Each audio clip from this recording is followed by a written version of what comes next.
Hello, Governor. This is Rakai Steed, new from the Ville. I'm here to talk about Forever, Episode 6, The Honeymoon. But first, let me tell you a little story.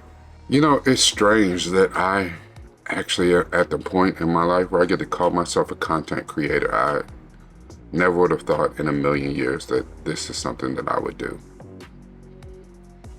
But as you look at the internet, you watch more and more content, whether it's TikTok, Instagram, Facebook, YouTube, whatever. There are certain people that you kind of gravitate towards. They said something or did something that you liked. And then you come back to see if they're going to do something or say something that you like again. There is a creator that I follow on Instagram named Ajna Sarah, AJNA SURAH. I do not know this woman, never met her a day in my life, but she says a lot of things that resonate with me. But one of the most powerful was she said that she had a conversation. She's a single mother. I've never seen where her son's father is. That's neither here nor there. She's a single mother. And she said when her son was 17, he sat down and had a talk with her. And she said it absolutely broke her heart because her son, her 17-year-old son, was right. And he told her, if you love me as much as you say you do, he said, you would have taught me how to survive in the situations that were designed to kill me instead of protecting me and not teaching me how to protect myself. Now, she said, this is not something I said. She said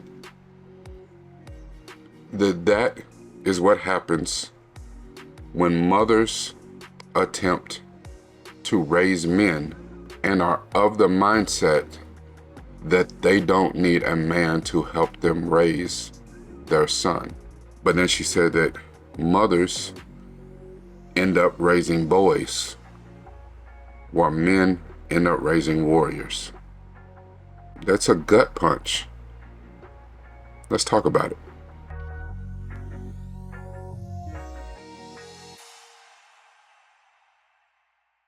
Hello, Governor.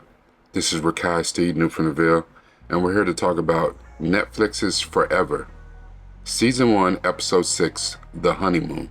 Now, if you've been watching my videos for a while or you're new to my channel, welcome. But what I usually do is, in the intro, I give you a short story, kind of set up where we're going. Then I'll do a quick, and I do mean quick, recap. I'll give you a personal quote or quotes, and then my reasoning, my own personal thoughts behind what I gathered from this particular episode. And that is a media therapy deep dive. Let's get into it. The family just got back from Martha's Vineyard. And at the end of the episode, Dawn, Justin's mother, is hit with a bombshell. She finds out that Keisha has a sex tape out there. Now, there's no context. There's nothing to know. She runs into the mother of another student who went to the school that Keisha used to go to, and she says she's glad that Keisha has bounced back and she seems to be better now after the whole scandal of the sex tape. Now, as any mother, as any father can attest, you hear something about your child's significant other that sets you on a whole different course of thinking. You're like, oh, hell no. So Dawn and Eric sit Justin down, basically to sort of tell him that they don't approve of his relationship, that, yeah, he gonna have to stop seeing Keisha. You know, does he know that his precious little girlfriend has a sex tape out there? However, the script is flipped when Justin's like, yeah, I know all about it. I've been there for her. You know, I'm being the man that you taught me to be. Dawn is not ready for that. She's like, holy shit. That is not how she thought that conversation was going to go. Now, the one thing that's great about this scene is that Eric and Dawn are on the same page when they're sitting down and talking to him about where they envision things going. But Justin kind of flips it on him like, I'm being the man that you taught me to be. Is that not how you want me to be? You don't want me to be compassionate? So what Dawn does, however, is she tells Justin, she's like, listen, when he lets on that Shelly doesn't know what Keisha went through, she gives Justin an ultimatum. She's like, listen, I've been asking you to put me in touch with Keisha's mom. Now I see why you haven't. But if I was her mother, I would absolutely 100% want to know. So here's what you're going to do. You're going to tell Keisha she needs to tell her mother, or by the end of the week, I'm going to tell her mother. Now, I know on the internet, some people thought that some people thought that Dawn was overstepping because it ain't none of her business, but it absolutely is. And you're right. If this little girl has been in your life and ingratiated herself to your family, there's something major going on. You cannot move forward knowing that and not say anything. You have to. Especially when Justin told them. He could have lied and said that, yeah, her mama know. And that probably would have created a much bigger problem, a much bigger dynamic, especially between them moving forward. But no, he told the truth. And Dawn had to do what any concerned parent would do. Because I know good and damn well, if you got some information about my kids, I want to know immediately. Now, Justin presents this to Keisha, and he tells Keisha, my mama know. And Keisha she's freaked out. She's like, did you tell her? And he said, of course not. And he told her how his mama found out. Because Keisha was on the island with him. She saw the mama of that little boy too, but I don't know if she really paid attention. Keisha was in bliss. She just got her man back. My man. Whatever. Stalker. So the big point of this episode is that Keisha does end up having to talk with her mother. And when she explains to her mother why she left the school that she was at, where she had a scholarship to go to school, her mom is livid. She's disgusted and can barely even talk to Keisha. As a matter of fact, abruptly leaves and says she got to go to work.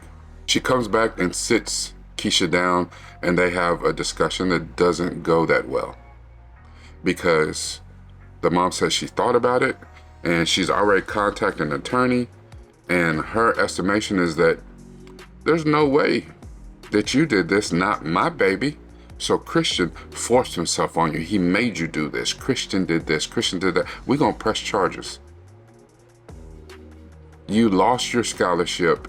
You went to this other school, and now I'm working a second job and breaking my back to pay for this school, and he gets to go on and keep living like nothing happened. And oh no. Dawn ends up calling Shelly to check on her, which for some people that doesn't seem genuine, because it seems like you meddling, you won't be all up in my business. But we have to get back to the point of, where is the village? And Dawn even brings us up. We have to take care of each other. I'm calling you because I'm checking on you. Justin told me that Keisha told you what was going on. And forgive me if I'm overstepping, but I just thought that you should know. Because I know if it was Justin, I would want to know. That goes a long way. It ain't sometimes not about people meddling. She had a piece of information that was volatile and sensitive, and knew if the mother's out of the loop, that she should know. Justin had tried to tell Keisha that she should talk to her mother, but Keisha thought that she was protecting her mother, or maybe protecting the image of herself in her mother's eyes, because her mother was busting her ass. Shelly also told her that she had went to therapy about certain situations and therapy had helped her. And she suggested maybe Shelly should get some therapy to see if it helps her. And Shelly did take a call, see a therapist, and then she came back and had another conversation with Keisha that went really well, that surprised Keisha, blew her away, because she said, you know, it's one session of therapy helped her see differently, get a different perspective. And I think really from that moment on, Keisha and Shelly became really, really close. Because at first, Shelly was hurt that Keisha had something this explosive, this dynamic, this life-changing, and didn't share it with her at all. Chose to lie to her and hide it from her. Chose to go to the prom with Christian. But Keisha also had to fess up and like, it wasn't. I sent him the video. I did this. I took the video. I'm just as complicit as he is. But the fact of the matter is how society works, how culture works. I took 100% of the brunt of the impact of this. And unfortunately, he didn't. There's a part in the episode where Keisha's not doing well and she talks to Justin. And this was the first time after she talked to her mother. And Justin wants to go check on her. He needs to, you know, console. I mean, that's his woman. That's his boo, his everything. And it's late at night in LA.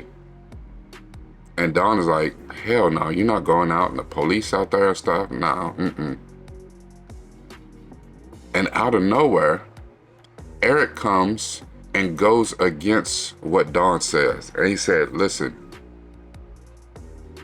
go be with your woman. Go comfort her. Go do what you're supposed to do. He said, now, first of all, let's go over these rules. You know, and this was partly to assure Dawn, let's go over these rules. You know, you see the police, do this, you do this, do that. And then Justin left. And you could see there was tension between Eric and Dawn in that moment. But what today's Media Therapy Deep Dive is going to be about is what Eric said next. Listen, you want him to be a man, you can't protect him, you can't coddle him. We want him to start having responsibility and going out here and doing the right thing. I'm going to let him go do the right thing and be for the woman that he loves. Whether you think it's puppy love, it's school age crush, whatever. The woman that he loves, he's going to go and be there for her. You want me to raise my son? This is what raising my son looks like. This is man shit. You know that I like my quotes, and I only have one today. It's from Walter M. Shearer Sr. And he says, you don't raise heroes, you raise sons. And if you treat them like sons, they'll turn out to be heroes, even if only in your eyes. I'm calling today's Media Therapy Deep Dive man shit. You know, I have 3 sons. And my sons currently are aged 17, within weeks of turning 14, and within weeks of turning 9. And the one thing that I always have wanted to do is make sure that I'm not raising little boys. That I'm raising future husbands, fathers, and God-fearing men. But that's hard. Marriage and raising kids are 2 of the hardest things that you will ever do in your life. You know, and if you've taken on a scale of 100 on, you know, how did you do on the test? Well, I've taken 2 marriage tests and I've failed both of those. I was getting good grades for a while in both, and then I ended up failing. But this, raising my kids, my 3 sons and my daughter, this, as it should have been with my marriage, but this is something I refuse to fail at. I will not fail this.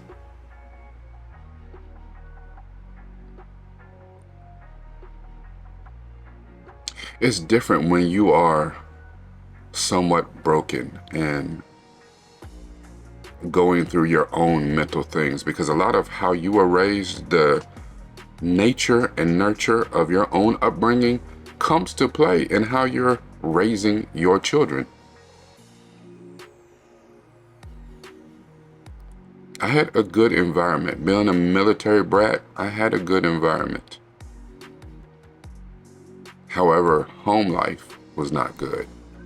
And unfortunately, if it was just the tension between my parents and them failing at the marriage thing, or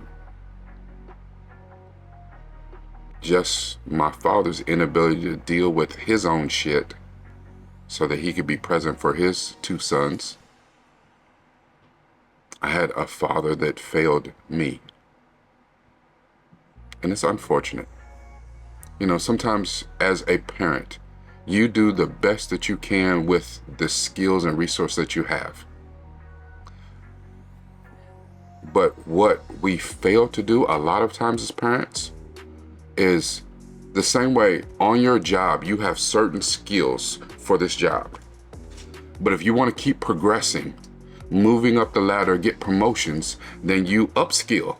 You learn new things. You find out new processes, new ways to become more efficient at the job you're doing. We don't do that very often as parents. And we use the excuse that I'm doing the best I can. Now, you know, if you use that shit at work, your ass might be fired. Sometimes the best that you got at work, well, that's great. This the best you got. Well, this ain't the place for you to be working. You know, we're going to have to hand you your pink slip. In life, you can't do that. You can't do that with your kids. Now, I know I gave you that example in the beginning from Ajna Sarah, and she says a lot of great shit. And I'm sure she says a lot of stuff that many, and because she's speaking from the point of a woman and a mother, I liked what she said. You may not like what she says, and that's okay. We can agree to disagree. She may say a lot of things that you don't agree with, and that's cool. I'm not saying I agree with everything that she says. I'm not a woman. I don't, you know, some of the shit she say sound good to me. But this particular example hit the nail on the head. I was raised by a single mother. But I did have the advantage of having my father in the house for a good portion of my upbringing, even if he was terrible. Now, let me be clear. He had his moments where he was a good father. Everyone does. You know, it's hard sometimes because when you look at the breadth, you look at the entirety, and you say, well, how can you say I was a terrible father? You remember I did this on this day? Yeah. And that was a great day. And it's unfortunate when you can only look at a few great days instead of, that was a great year. It was a great span of time. And unfortunately with him, whatever was going on with him, personally, mentally, spiritually, there weren't many good days. And I took the position of, when I have kids, it's not going to be like that. Now, I've had my days, absolutely, that I'm failing. I've got into it with my kids because, they hit teenage and now they know everything and their mouth is sharp, and I recognize I can't do things. I don't want to do things the way that my dad did and the way my grandparents did. You can't just do shit, haul off and slap your kid in the mouth, tell them to go get a switch off a tree. These kids be like, a switch? You mean Nintendo? They don't know what the hell you talking about.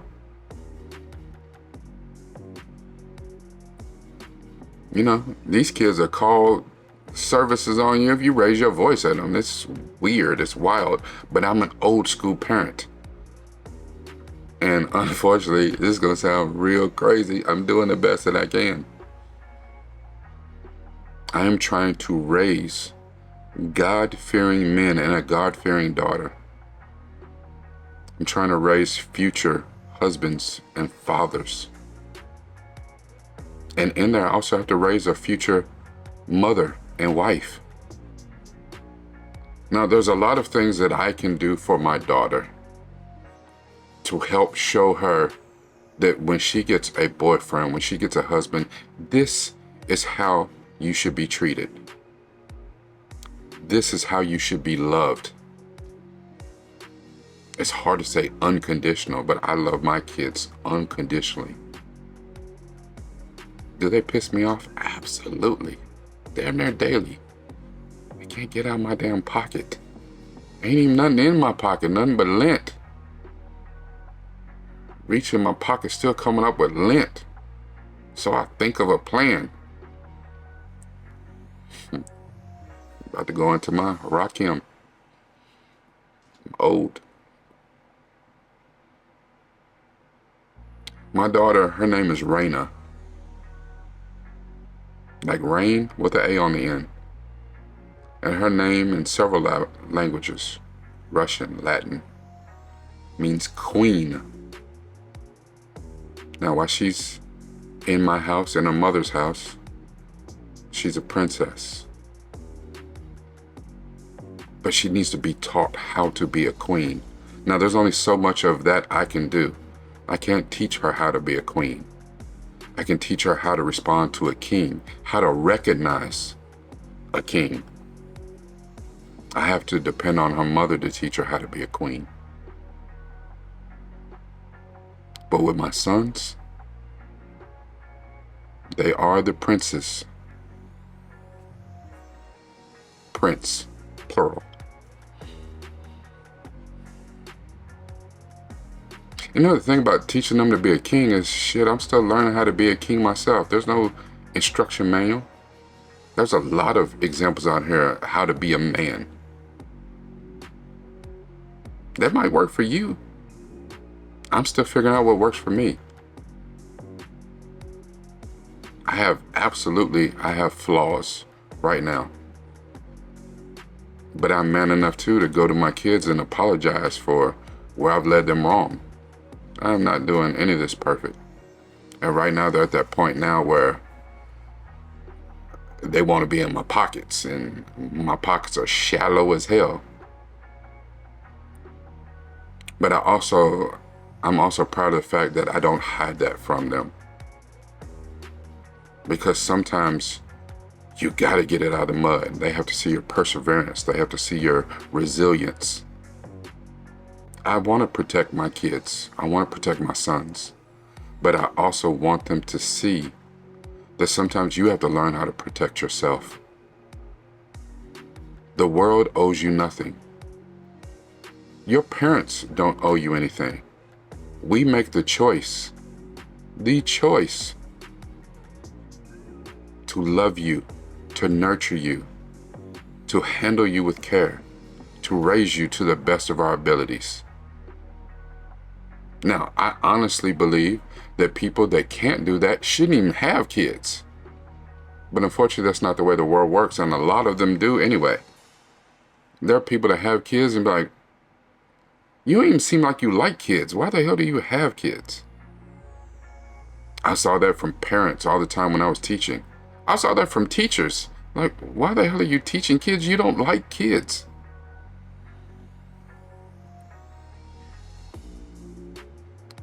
In the show, Eric is praised as being Justin's father for how he handles Eric and how he handles situations.